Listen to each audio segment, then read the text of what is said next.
Hello everybody, I'm going to make this video about biofilms, and first I'm going to start out defining a biofilm and how they form.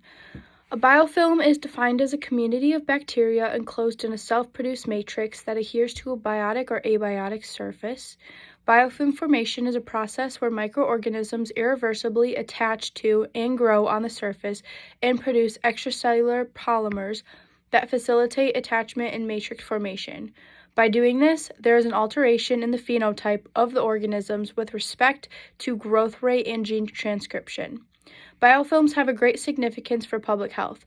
This is because organisms associated with biofilms decrease in susceptibility to antimicrobial agents. The susceptibility may be intrinsic, which means that there would be a natural outcome of growth in the biofilm. However, the susceptibility may be acquired due to the transfer of extra chromosomal elements to susceptible organisms in the biofilm.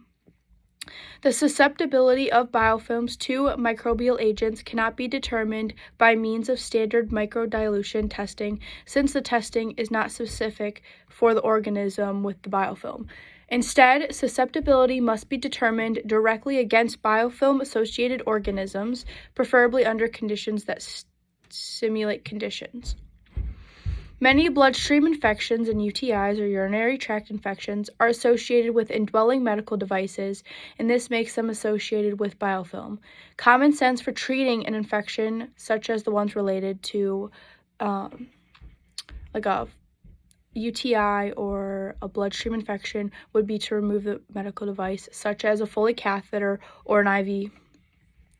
If a better examination needs to be done to understand where the infection came from or is involved in making important clinical decisions, samples can be collected and further looked into to see where it went wrong or how the infection was formed.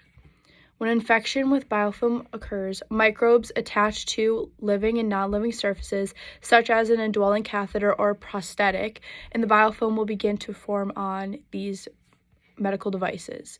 The biofilm is composed of extracellular polysaccharides, proteins, and then other components.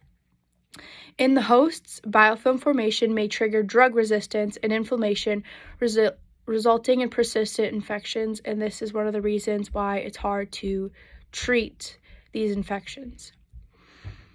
Okay, now I'm going to talk about quorum sensing.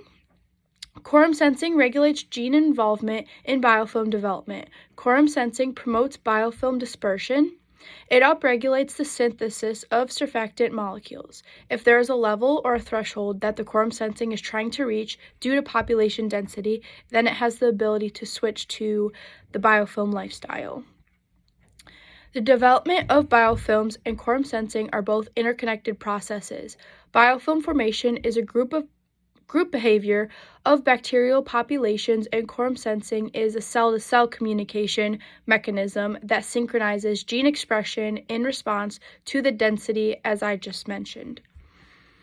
However, it has been discovered that different bacterial species occur in that activation of the quorum sensing in the formed biofilm and activates the maturation and assembly of the biofilm in a coordinated manner.